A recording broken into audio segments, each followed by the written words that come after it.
Welcome to the Pick Truth podcast, where we read confessions that people send us or that we find online and rate them based on the level of heat. A truth can range from a bell pepper to a Carolina Reaper. All right, let's get started.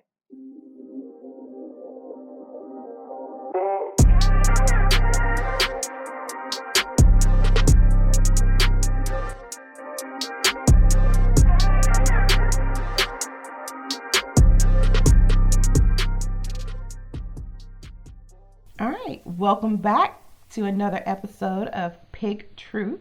I'm your host, Dr. Vicky Harris, with my co-host, LaMont Hearn Jr. and we're here to bring the heat.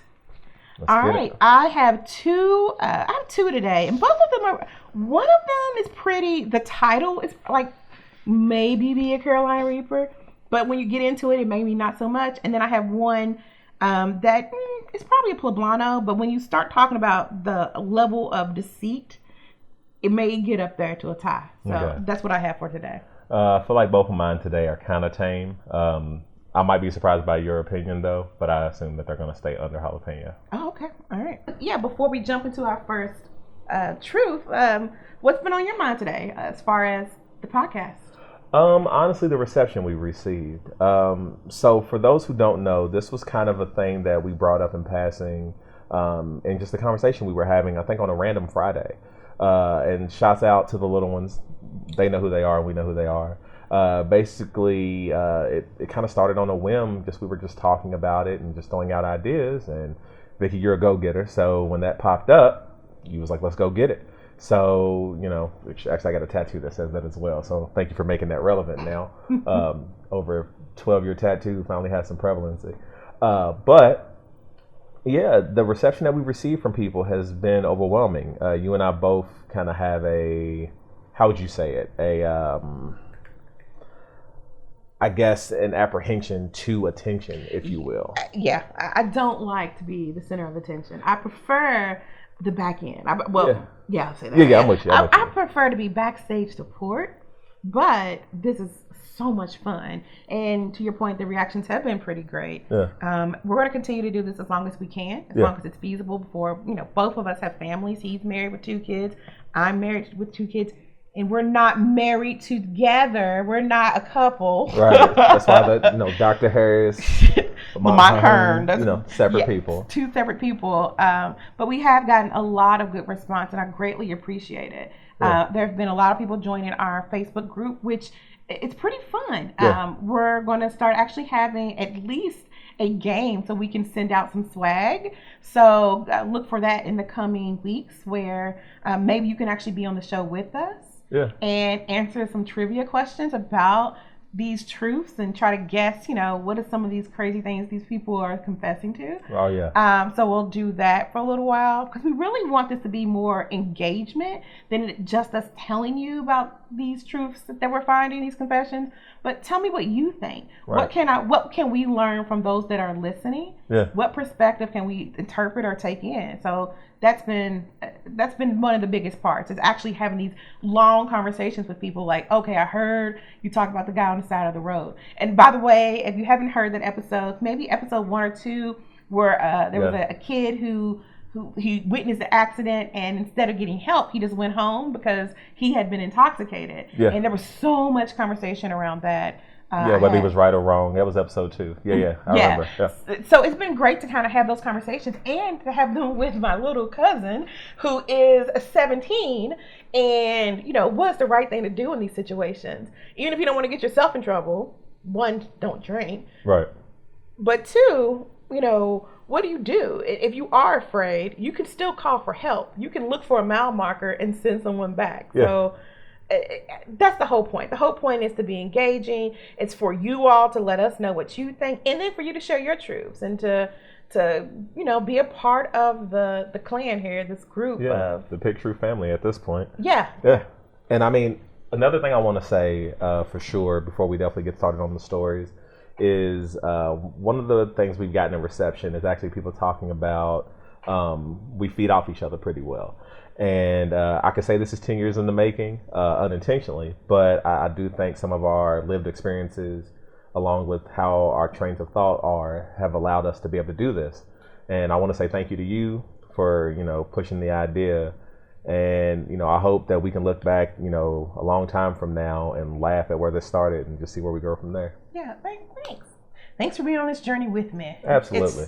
It's fun. So as long as this continues to be fun and we can afford it, because, you know, this is not free. Right. Free for you all to listen. It's free to listen, but there's always some work, even if it's sweat equity. Yeah. So we have actual cash and sweat equity, but the reception has been great, and this has been so much fun, and yeah, more to come. Absolutely. All right. So now I'm going to jump into my very first truth for the day, and the title is, as a teen, I would steal chewing tobacco from my coworkers. I must have gotten hooked at about 14. I couldn't buy it, and I wouldn't ask anyone else to do it for me, so I started stealing. Never a noticeable amount, and only when observers were impossible. I always knew exactly where all my coworkers who dipped were and what their habits were at all times. Stealing was most of the fun. I never got caught, and no one ever suspected that I dipped.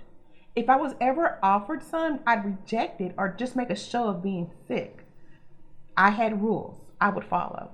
Like, it could never take more than 15 seconds until I was away from location of a can with an easily observable reason for me to be there in the first place. I guess for him to actually get the dip out.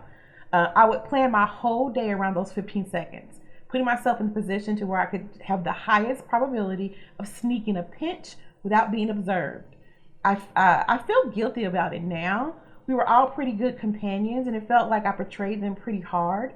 It did have its benefits, though. I usually know exactly where everyone and everything is, as well as a comparatively good prediction skills with what people are thinking and what small stimuli would probably make them do X. Honestly, I'm embarrassed and ashamed that I did it, but proud of the artfulness in which I did it.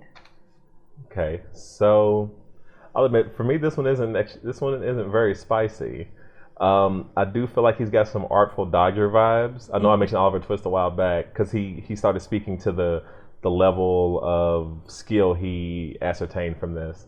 But as far as the actual story, I mean, I'm dip illiterate, so I don't really know too much about it. I think okay. So my husband hates it. He hates being around it. It's disgusting for him.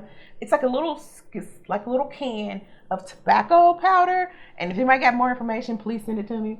And they put it in their mouth, under their lip, and it absorbs the tobacco. But then they spit it out. And if you put too much or hold it too long, it makes people physically ill. I guess it's another way to get your tobacco in. Get your nicotine. Okay. In. Well, with that information, I'm still gonna say, I guess, because it's still stealing. So I guess I'll say that's a Poblano. I think dip sounds disgusting. Again, that's not a judgment on you doing it. For me, it's disgusting. So I have no interest in it.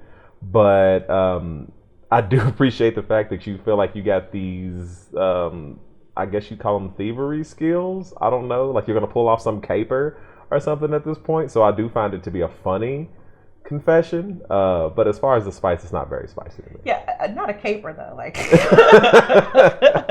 I'll pull off this caper. I'm a burglar. Right. Burglar. Are you a cat burglar now? Burglar. Right. Sorry, it's so funny to me. But I say that with, I think it is a Poblano because I think it can irritate others. But I think you have stepped into something that's kind of, it makes me concerned because you did a lot of planning to steal a little bit of dip. You spent an 8-hour shift. I'm just assuming it's an 8-hour shift. You planned your whole day for 15 seconds where you could steal somebody's property, put it in your mouth, get whatever feeling you get from it, and then to spit it out in a location that was quick and easy and unheard of. That, you know, I think that is crazy. Yeah. I mean, that's a lot of effort for a little payoff. But of course, he said most of the fun of it was the stealing. Like, and I guess sitting up, planning and plotting how you're gonna do what you're gonna do. I guess there is some level of fun in that. Yeah. But that's just what else are you out there what else are you out there doing? Like, has this escalated? Yes. Yeah, absolutely. I read. Well, he did say he felt bad because they were his companions, so maybe he's not stealing anymore. But maybe he's stealing from people he doesn't know. But I was gonna say, but he's the probably person stealing people's lunches at work, like going in there, taking sandwiches, taking half the sandwich or the whole thing, stealing my yogurt out my bag, bro. Yeah, that's petty. That's you. That's you. Yeah, we know it's you. We know it's you, Greg. Right. Using up all the utensils on purpose, leaving dirty napkins. Just clean up after yourself. Right, stealing people's food and thinking it's okay and. Worst person ever. That makes me think. We had someone who would go in my office prior to COVID, of course, and they would switch around. We had 2 refrigerators. We had a big sliding door refrigerator, and then we had the old school white refrigerator. We had a person who was going in there and switching people's lunches into different locations. And I'll admit, initially, it was funny until it was my own. So it was one of those instances where it was like, ha ha ha, real funny. But then when I couldn't find my own, I was real tight about it because I had some leftovers from some restaurant we went to that was pretty expensive, and I was ready to get into them, and I couldn't find my food. And I just got done dealing with a customer who wasn't necessarily very, let's say, nice. So I was ready to eat my fillings, and I didn't get a chance to because somebody felt like they needed to displace my meal. So it is kind of funny though. It was like okay, it wouldn't be funny if it happened to me, but it is kind of to think about the little treachery, like, today I'm gonna get my rocks off by switching someone's lunch from one location to because you're like, I know I put it in here. Yeah. And then you're like, okay, did I bring it out of the car? I think I know I brought it out of the car. Did I pack it? Is it sitting on the table? The whole time it's sitting in the refrigerator right next to you. Just ready. And you're tight. And it was the sliding door was a deep fridge. So you could put 8 or 9 things on top and they could be in the back and you would never see it. And, I got there early. I was one of the people who got into the office early. So I knew even if I put my stuff at the front, it would end up in the back by the end of the day because more people came in. And let's just say I never found it. So... I'm not hungry from that day anymore, but I am still a little tight about it. All right. So what truth do you have for us? All right. My first truth is from Reddit. I laughed at my math teacher for not having a dad. Back in my freshman year of high school, I was in a group project with my then girlfriend and my friend. It was in history class with a strict teacher. At first, we weren't doing much work except for my girlfriend, who was always urging me to start because it was due the next day. Before my friend and I wrapped our conversation up, I don't know why, but I mentioned how our math teacher does not have a dad. My friend and I immediately tried to hold our laughter, but we couldn't. We started crying and we were wheezing. My stomach hurt a lot from laughing so hard and holding it in, as much as I could to not get caught. If that wasn't enough, after the class, I remember my girlfriend did not have a dad either. I told my friend about it, and we both felt so bad. I don't quite remember apologizing to her, and to this day I feel so bad and want to apologize. Even though I recognize it was such a dick move to laugh at somebody's family problems, my friend and I still find it absolutely hilarious whenever we remember that time. We also feel horrible about it, realizing that we shouldn't have been laughing. I always try to forget about it because it's such a horrible thing to laugh at, but I just can't help but to remember it. Okay. That's a lot to process. Yeah. If I think about myself as a kid, as a 14-year-old or whatever, 13, 14-year-old and a freshman in high school, maybe something like that would be funny. Okay. As an adult, if you feel bad about it, why are you still laughing about it? Right. Like you're straddling that fence really hard. I don't know. This one, I don't have no daddy. Same. And I'm trying. I'm sure someone clearly sperm was used. Probably have to edit that out. But I'm trying to think. I'm trying to think. Like, what would I give this? A jalapeno. Especially because your girlfriend's right there and she ain't got no dad, and you're over cracking up close to tears because somebody doesn't have a father. Wheezing. What is wrong with people? Why is that funny? I'm like, so why are you crying? And then what happened to the teacher's dad? Did they die and you're making fun of them? Or were they a deadbeat? Like mine. Or, were they a deadbeat? What happened? Why are you laughing so hard at that? I don't get that. See, initially I was more tight about it, but I think as I kept thinking about it, I think it's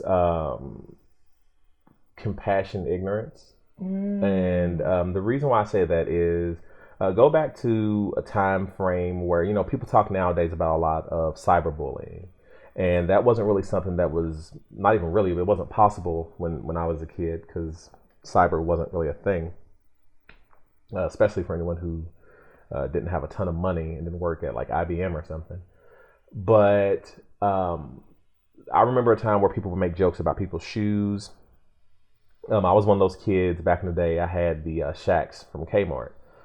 Never really had a pair of Jordans or anything like that. But I remember people making fun of my shoes and things like that. And it hurt. But I think part of the reason why I say compassion intelligence is not understanding that that's not a choice that I made. I didn't actively choose to have those shoes. I would have loved to have had the same shoes. I would have loved to have had a lot of things in my childhood I didn't have. And I think for some kids, their way of trying to fit in is to show how much someone else stands out. That could be on a bumper sticker. The way to fit in is to show how someone else. Say it again. I'm slow. Oh, the way to fit in is to show how someone else stands out. So that could be a bumper sticker. The way to fit in is to show how someone else stands out. Yeah. That's terrible, but it's I think it's real. Yeah, I mean, and it happens. I mean, I just look at culture of today and think about how the Marvel movies and all these things are now popular. Mainstream. Yeah, they're mainstream. And it's ironic to me, especially as a black kid growing up, that was not something that you were supposed to be into. Whether it was video games, and I mean like to the level that a lot of my friends and I were into. Like it was made fun of to be into, as it was referred to as geek culture. And nowadays, it's nothing for somebody's grandmother to be a fan of Marvel movies or to play mobile games or anything else. But the things I was into as a kid were seen as bad. And to the point where I remember even playing sports, it was something I almost hid from my teammates about things I was into because it wasn't okay, to come to find out that now a lot of them were into the exact same thing and we were all hiding it. So it's this unfortunate cycle we have of trying to fit in so much that we don't want to be seen as unique. Whether that was even, me growing up singing and doing R&B and stuff like that. It was weird for me to be 6'5" and be a singer and be built like a football player. The only guy I ever saw close to my height who was a singer was Montel Jordan. And, his... This is how we do it. I'm sure when I said that name, you and a lot of other people... How we do it. I knew it was coming. It's Friday night. Okay, sorry. Shout out to Montel. Hey, facts. But yeah, I mean, I think it's compassion intelligence. It's a lack of it that people just don't have, especially when you're a kid. And then even as you get older, there are people who reach certain levels of success and sometimes don't understand that even though you reach that level of success, it doesn't mean that everyone is able to do and reach the levels you are. I understand that you can come from a place of low means and then reach success and assume that because you had it, everyone can do it. But that's just not how it always is. So that's interesting. That's an interesting perspective on that truth. And compassion is important. And yeah, so his girlfriend could have been feeling really all kinds of awkward. Tore all the way up. And and not going to say anything. First of all, you don't even have the intellectual capacity to speak up most of the time at that age to say, hey, that was hurtful to me. Yeah. So yeah, she's probably sitting there, stomach hurting, because that pit in the stomach you get when people are talking about you, that flush with embarrassment, because you're being made fun of for circumstances out of your control. I have no control over that. So yeah. So now it makes me feel bad about when I was a kid and everybody used to be like, nah, your mama's on crack, right? Like, so. Yikes. Now I'm feeling bad. Yo. I mean, first of all, that was a song, people. That was actually a song. Yeah. But I mean, we would make fun of people for their. We had, the DBGs. What, the DBGs? The Dirty Bum Gangsters. Like, that was a name. I was going to ask, but I was afraid to find out what that meant. Me and my brother, I don't even think I came up with them. I think my brother did. And there was this group, the DBGs, 31 Gangsters. And so they probably had no control over. Funny that I'm calling anybody a DBG, because that's probably a story for another day. Right. But I didn't have very much compassion. Yeah. But I grew up in, I guess, the hood. I put that in quotes. There wasn't any room for compassion. Yeah, I mean, it was kind of a way of life. Yeah, there wasn't. So. I mean, the jokes, the dozens. Yeah. I mean, a few episodes back, I was at a school and got Vicky with a frocks and afro in a box. Like that was what I experienced. Yeah. And so it's I can understand how you should feel bad, but as an adult, if you're an adult now, it's really not funny anymore. There are people who don't have parents for reasons that are outside of their control, and it's a painful memory or painful thought. Yeah. So that one's now you've talked me into at least a jalapeno. Now I'm in a jalapeno because I feel like you say you feel bad, but you're still laughing about it. Right. But you don't really feel bad. You still think it's funny as hell. Yeah. You just maybe I don't know, and maybe I'm wrong. So if you are listening and you have an opinion about this, send us an email at picktruthmail@post.com and let us know. Am I overreacting? Is it, making fun of a teacher for not having a dad in front of your girlfriend who didn't have a dad, and then you laughing about it but feeling bad? I guess you can have a dichotomous feeling. You can have these two things be true. Look at that, correcting myself again. I guess you could have a dichotomous feeling. You can have two things be true at the same time, but that just makes you a dick. Like that just makes you, I don't know. That gives me a Reaper situation for me. So what else you got, Vicky? This is a long one, folks, so sit back and listen for me. I lied so I wouldn't have to go to my grandmother's funeral. To preface the situation, I currently serve in the military. At the time of my grandmother's death, I was stationed overseas. I'm not a sentimental type of person, especially towards large majority of my family. Before even applying for overseas duty assignment, I knew that my grandmother didn't have much time left. There were many times that she had been in the hospital while I was stationed back in the States, but I never took leave to go back home. I always made excuses along the lines of my command not allowing or approving my leave. Even when I was picked for an overseas assignment, I lied to my family saying that it was non-voluntary and I didn't have a choice in the matter. I knew full well that it would probably be the last time I would see her. Fast forward a few months, and I'm now in a Middle Eastern country. Once again, my grandmother was hospitalized and my family expressed that it didn't look good and I should start making preparations to come home.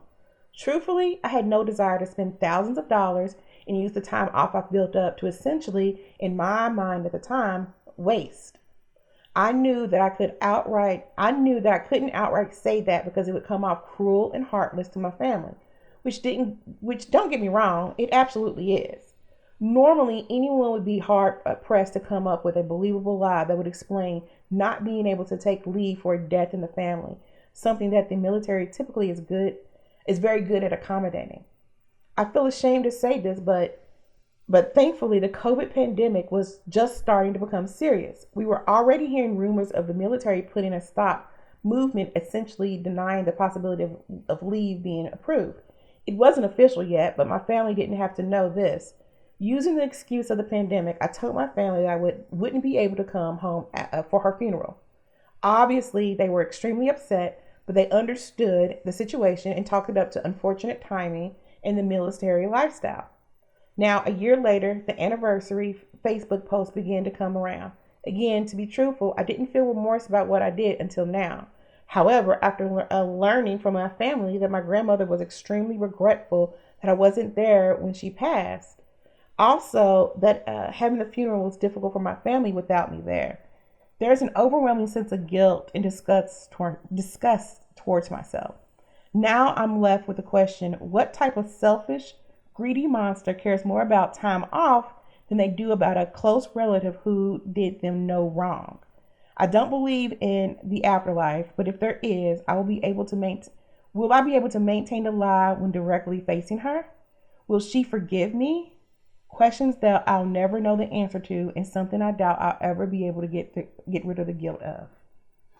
Okay, so based on the fact that this person mentioned, and I want to break this down properly, based on the information they provided, stating that their issue was with losing time, I feel like this is a lot more spicy. Whereas if this person had stated that their reasoning for doing this was based on not necessarily wanting to be there. Well, I think it was, okay, repeat that. Repeat that for me. Okay. So basically the person had referenced multiple times that they did not want to, quote unquote, waste their time that they had accrued in time off. I didn't really hear, and maybe I missed something there. It did not come across as if it was about not wanting to be at a funeral because of the act of burying someone. So for me, I feel like it's a little bit more spicy because if it was only about time, then that gets a little more cloudy for me. So I'm just gonna make sure I understand for clarity. Sure. You're simply saying that if he said I don't like funerals and I tried to avoid the funeral, that's one thing. But for him to I don't want to. It's a waste of time to go to a funeral, and I don't want to waste my PTO. I'm not going. That's a different thing. Yes, for me, I feel like those are different. Yeah. Only because I personally am not a big fan of funerals. I'm not a big fan of funerals. It has nothing to do for me though with time off or anything like that. And again, you're right. You're right to have your own opinions about however you do things. But being that this is a podcast in which we rate things, I look at it as the reason why I'd say it was a lot less spicy for it to be for that reason is because I feel weird at funerals because for me, I registered that the person that we are burying is, for how I feel, is not directly there. And sometimes being in the presence of everyone else being very sorrowful, is that a word? Mm-hmm. I feel uneasy about it because I have been in instances over my life where I've had family members pass and I've dealt with that on my own time, and it could be based on my personality. I don't do well in crowds sometimes, that it kind of gets overwhelming for me. And I don't sometimes have the proper response that people would want in those moments.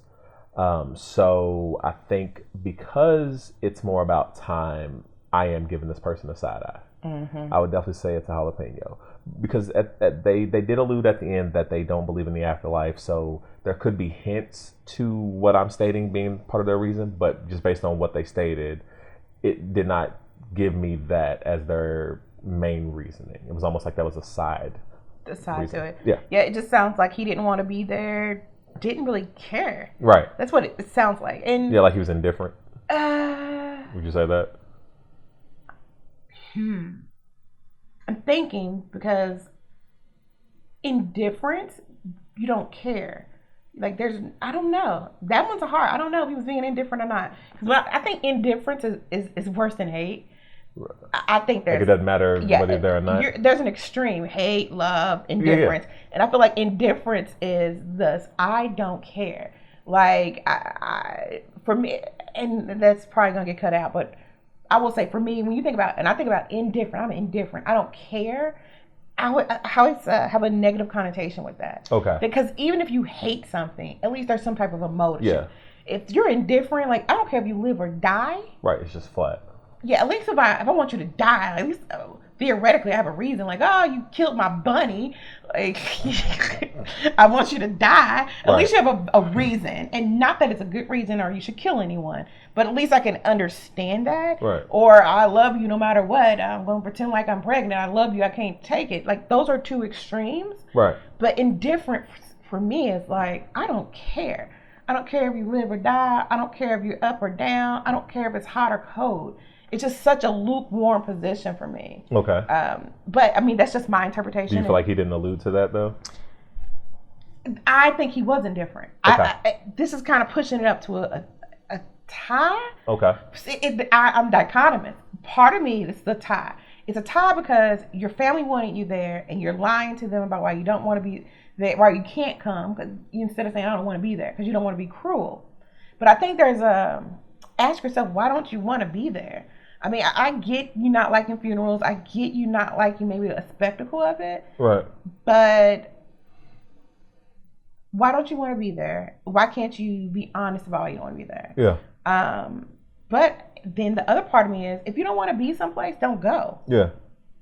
Which makes it a bell pepper. If you're trying to politely tell someone, I don't want to go somewhere, so I'm just going to, I have done that. Yeah. Like, so there have been times that I ain't going, I got to write. That's when I was writing my dissertation. And sometimes I did, and sometimes it was like, no, I don't want to go. Right. So I got something else to do. Yeah. It's just easier to explain, no, I don't want to be there with you. So if you don't want to be somewhere, then fine, don't be there. But be honest about it to the people who are around you. Yeah. Be honest about what you are for the people around you. That's just my opinion. Now that I'm thinking about it more, it's easy to be judgmental and to judge someone who doesn't want to attend a funeral or someone that's close to them, but people do it all the time. Yeah. People miss funerals all the time. Their grandparents, their parents, siblings, children. People miss other people's funerals all the time. And does it make them a reaper or a tie in Poblano because you didn't want to go because, well, I don't know, because of your time? Like, it's just a waste of time. Maybe it is a Poblano. Maybe it's a bell pepper. But for him, he could never tell anybody. Right. He could never tell his family that's why he didn't go. Yeah. And then the thing is, if you feel like you can make these types of decisions and not feel guilty later on, so be it. Yeah. So be it. Don't beat yourself up over things that are, and to be honest, you might not have been able to come. You could have done everything in your effort, and it could have been stopped because of COVID. Yeah, and you still would have felt bad about not being there. Well, maybe he wouldn't have. Well, I'm saying the true point. Yeah. Saying you still could have felt. Yeah. So. I don't know. It's crazy. That's crazy. I don't know. Funerals suck. Yeah, man. They're a lot. Funerals suck. And so that's it about this guy and his funeral. So I'm totally tied on this one. It's somewhere between a bell pepper and a Thai chili. Yeah. So but yeah, again, this is one I turn it over to the listeners. Yeah. What do you all think? What would you consider this particular truth? Is it really spicy that he didn't attend because he didn't want to waste his time? Or is it a bell pepper because people miss funerals all the time and the person's physical body is there and their spirit may not be? So I don't know. It'll be interesting if we can get someone to message us on the group or send us an email. So all right, that was my truth for this episode. What do you have, LaMont? All right, so my last truth title is, I took a dump in a bowl when I was 9. I was like 9 years old or something. I was taking a shower when I needed to take a dump. I used to play with my toys in water, kid stuff. So there was my plastic bowl in front of me. Something clicked in my head and I thought it would be a great idea to take a poop in that bowl and let it sit there in the water. An experiment, I thought. I got back to complete my shower. I probably played with my toys a little and forgot about the poop experiment. I got out, put my clothes on, and went to sit in the living room to play a video game. 15 minutes later, my dad uses the bathroom and comes out confused, shocked, and asks, "Who did this in the bathroom?" I remembered the messed up experiment I did, and I react with, "What? What happened?" Dad can't explain it, so I act like I knew nothing about it and go to see for myself. And there it was, a poop and water in a plastic bowl with a disgusting smell everywhere near the bathroom. I blame it on my younger sister. She obviously knew it was me, but I denied it. I'm the older sibling, so Dad believed me. I continued playing my video game like nothing ever happened. I think I'm the only one who remembers. They still don't know it was me. Hilarious. Disgusting and hilarious all at the same time. Okay, I get it, he was a kid, but I need you to imagine, if you will, if you walk into your bathroom and your child has put a Hershey log in a bowl in the bathtub. And like we have like a little bowl in our tub, like the boys use to have to rinse out their hair when they're washing their hair. But if they had put poop in that and just that is disgusting. That is disgusting. Like I don't even know what to rate it. And then you lied on your little sister. Yeah. It's a Thai chili. I'm judging you. First of all, why are you taking? If it's not what is up with poop? We have toilets. Yeah. Go use an outhouse. Use a toilet. Man, Said outhouse. If you got to. But not the tub. No, I respect that. It's just I'm trying to think of. To be fair, we have listeners from everywhere. We've even had some listeners overseas. So to be fair, there you could be in an outhouse. But it made me think of a Daddy Daycare. Mm-hmm. You see that movie where he walks in and one of the kids says he pooped. He goes, I pooped. And he goes, all right, great. And he goes, but it's everywhere. And he walked in the room and it was just, I mean, they didn't show us, but obviously from his facial expression, it was everywhere. And I think I would probably have a similar response if I just saw a floating log in a bowl. Did you let out the water? Like, there's so many questions there. It's nasty. I would probably say I judge that as a tie as well, because I am judging you only because it got to a tie because you blamed it on your sister knowing good and well that was your log. That was real disrespectful. But can't you see him and like, what are you talking about? I don't know what's going on. Who did that? Oh, that's nasty. Yeah, who would do something like that? And right. All along it was you? Whole time. Oh my goodness. These kids that is a disgusting thing. I cannot imagine anyone doing that. He got dressed. Bro was like, you know what? I'm going to get as far away as it being possibly me as I could. Let me go down here and play this game. I am dressed. He probably got his socks and shoes on. Well, I think he forgot about it. I think he just was probably pooped in this bowl and went ahead with his rest. There's a whole bunch of mud butt questions I got now. Like, how did you do that? This is a weird question. This might have to be edited out, but how do you force yourself to poop in the tub? Like, I would have to force myself. Like, how do you get like your body comfortable enough to like log it in the tub? Like, how do you do that? That is gross. How big was this bowl? I don't know. Did it come out like the yogurt soft serve at like Sweet Savannah's? No? Yeah, that part probably has to get cut. Yeah, that part's gross. I don't know. I really don't understand people. I don't understand. Okay, again, this is weird. But I mean, I'm sure I've done some weird things too. But this is a lot. It is. Yeah, that's a lot. And I do wonder if it all made it into the bowl. I do, and I know that's gross, and I'm sorry for anyone who's listening. But that's a lot because I don't assume this bowl was very big. And for you to, there's a whole lot to it. And then for you to lie on your sister and make it her issue, not yours, is very messed up. So, but the feign innocent, what? I don't know. What happened? Did what? What are you talking about, Mom? Right. My kids do it all the time. Who did this? What? Who made this mess in the kitchen? What mess is it? Let me see. Whole time, fingers is covered in the same stuff it is. It's popcorn. It's my Otis. My Otis is addicted to popcorn. He needs a counseling session for popcorn. Like, hey, my name is blank, and I'm addicted to popcorn. Always, like, son, who did this popcorn? What are you talking about? It's popcorn. I don't know.